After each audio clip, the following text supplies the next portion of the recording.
Hi, I'm Lindsay with the Saskatoon Public Library. Thank you for joining me for interpreted story time today. We have Rochelle here interpreting for us. I'd like to begin by acknowledging that we live on Treaty 6 territory and the traditional homeland of the Métis. And let's get started with our Hello Friends song. Hello friends, hello friends, hello friends, it's time to say hello.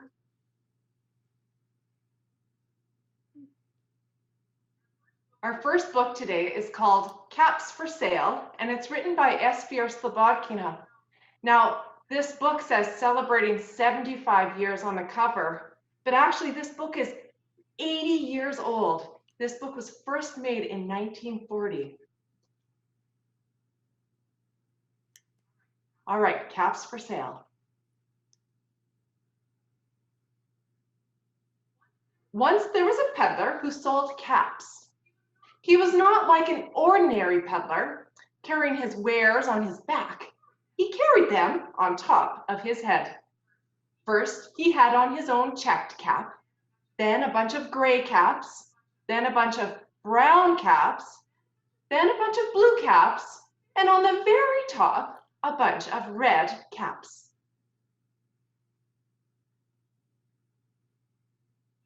He walked up and down the streets, holding himself very straight so as not to upset the caps.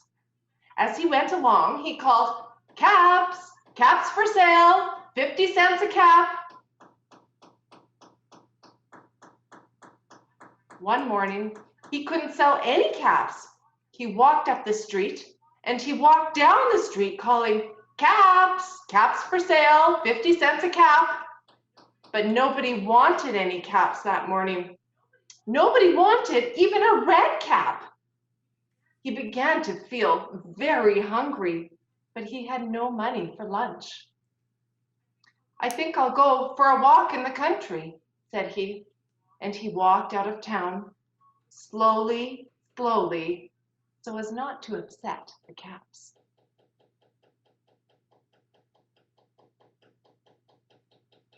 He walked for a long time until he came to a great big tree. "That's a nice place for a rest," thought he. As he sat down very slowly under the tree and leaned back little by little against the tree trunk so as not to disturb the caps on his head. He put up his hand to feel if they were straight. First his own checked cap, then the gray caps, then the brown caps, then the blue caps, then the red caps on the very top.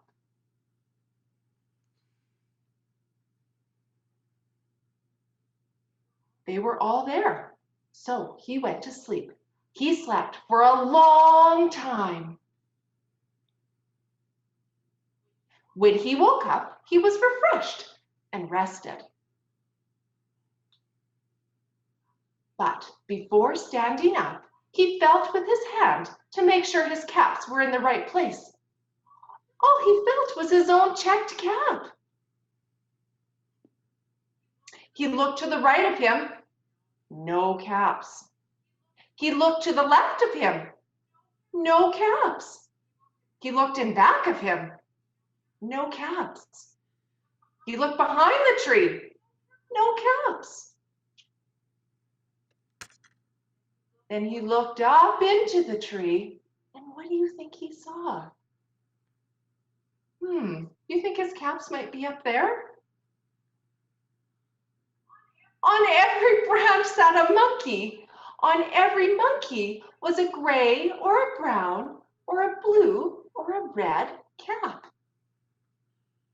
Did you expect that? Me neither. The peddler looked at the monkeys. The monkeys looked at the peddler.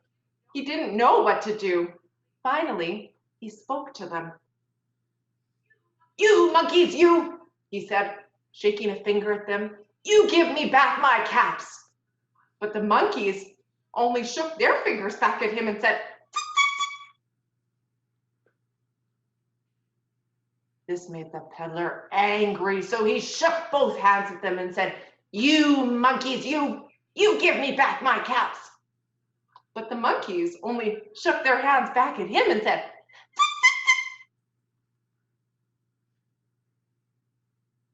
now he felt quite angry. He stamped his foot and he said, you monkeys, you better give me back my caps. But the monkeys only stamped their feet back at him and said,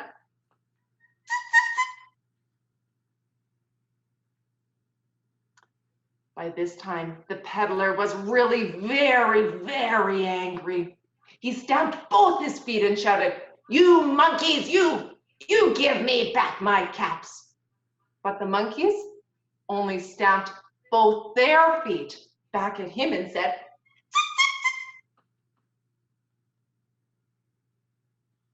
at last, he became so angry that he pulled off his own cap and threw it on the ground and began to walk away. But then each monkey pulled off his cap. And all the gray caps and all the brown caps and all the blue caps and all the red caps came flying down out of the tree. Well, that's good news for the peddler, isn't it? And slowly, slowly, he walked back to town calling, caps for sale, 50 cents a cap. The end.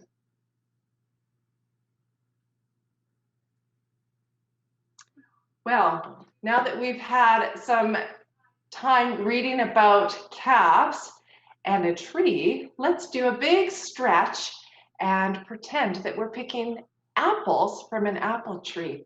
So if you'll stretch with me, it goes like this. Way up high in an apple tree, 2 happy apples were smiling at me. I shook that tree as hard as I could. Down fell the apples. They were good. Let's do it again.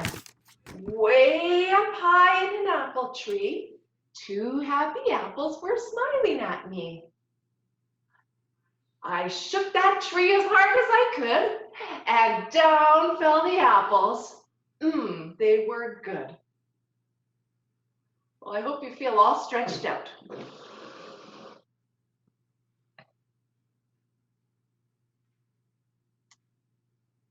Our next book also has a character with a hat, but you might have changed over from summer hats to winter hats recently, and this character, Harold, has a woolly hat like a toque, and Harold loves his woolly hat. And this book is written by Vern Kowski.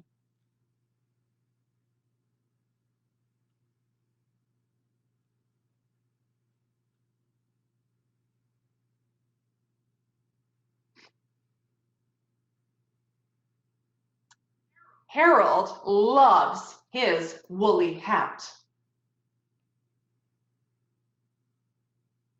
Even in the summertime, he wears it when he goes to school. He wears it when he goes to sleep. Harold even wears his woolly hat when he takes a bath. When Harold wears his woolly hat, he knows he is a special bear, different from all the other bears. Then one day, a crow swoops down and steals Harold's woolly hat. Now I look just like all the other bears, thinks Harold. How will anyone know that I am a very special bear? But the crow only replies, caw-caw, caw-caw. So Harold tries to make another trade. Here are some tasty blueberries for you. The crow swoops down and takes the berries and flies them to its nest. Now, please give me back my woolly hat. Again, the crow just replies, caw-caw, caw-caw. What a greedy little crow, growls Harold. I'll never win back my woolly hat. Then he remembers his secret collection of shiny things. Here you go, you mean old crow. I've got the perfect trade for you.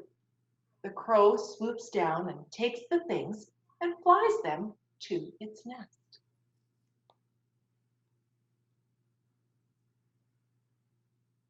Now will you give me back my woolly hat? Once more, the crow only replies, caw-caw, caw-caw. There's just one thing left for Harold to do. He hides behind a rock and waits until the crow flies away. Then he sneaks over to the tree, climbs up, up, up to the tippy top, and sees, what do you think Harold sees in that tree? Up in that nest? Any guesses?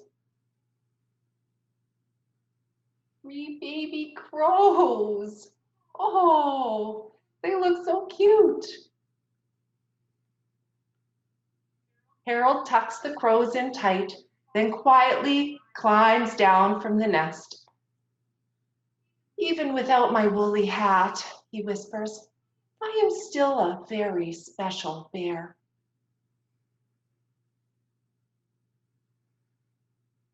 A helpful bear named Harold. Oh, and look, the baby crows are starting to fly. And you can still see Harold's hat sitting in the nest, keeping them cozy when they come back to the nest.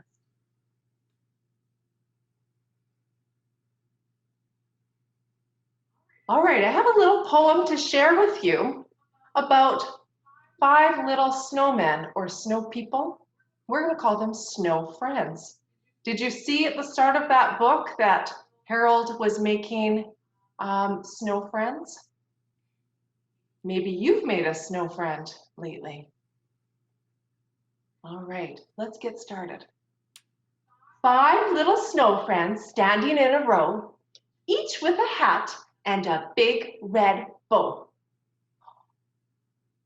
Out comes the sun and it shines so bright, and one of the snow friends melts out of sight. Now, do you remember what color hat that snow friend had on? It was a yellow hat. 4 little snow friends standing in a row, each with a hat and a big red bow. Out comes the sun and it shines so bright, and one of the snow friends melts out of sight. Did you notice what color hat that one had on? There's its bow, and there is the pink hat. 3 little snow friends standing in a row, each with a hat and a big red bow. Out comes the sun, and it shines so bright, and one little snow friend melts out of sight. What color hat did that one have? There's the bow, and there's the blue hat. 2 little snow friends standing in a row, each with a hat and a big red bow. Out comes the sun, and it shines so bright, and one little snow friend melts out of sight. And there's the bow and the purple hat. 1 little snow friend standing in a row. They have a hat and a big red bow. Out comes the sun, and it shines so bright, and that little snow friend melts out of sight. And you see all of our bows. Are there 5 bows? Let's count. 1, 2, 3, 4, 5. And 5 hats. 1, 2, 3, 4, 5. And 5 carrot noses, too.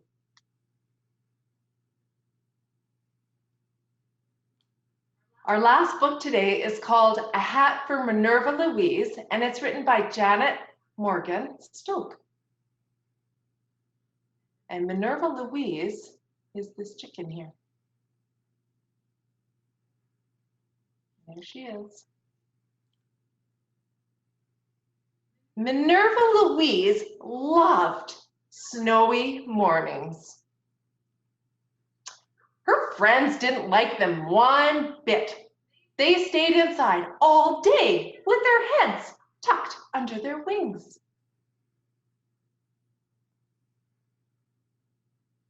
Not Minerva Louise. She couldn't wait to go out exploring. Everything was so beautiful. She wanted to stay out all day, but it was too cold. If I had some warm things like you, she said, I could stay out and play.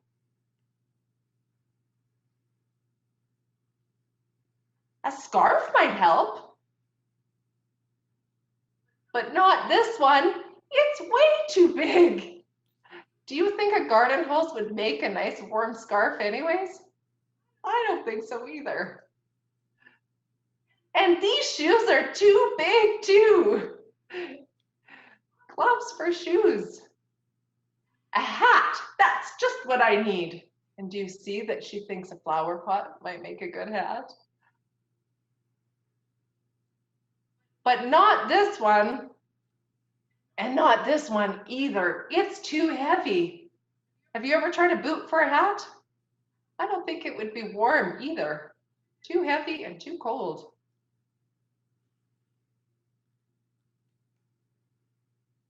There must be a hat around here somewhere. Do you think Minerva Louise notices all the hats hanging on the wall? She doesn't notice them. Minerva looked outside. Everyone had on a fluffy white hat. I sometimes think that it looks like hats piled up on things when it snows. Oh, your hat is wonderful. Where did you get it? Oh, look, what's over here?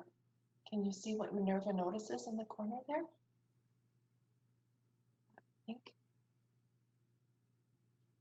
A hat. It's perfect. But what's this? Oh, it's 2 hats. Now Minerva is using mittens for hats. And where will she put the other one? She already has one on her head. Which was just fine with Minerva Louise. Look, she got a hat for her tail and a hat for her head. And there she is.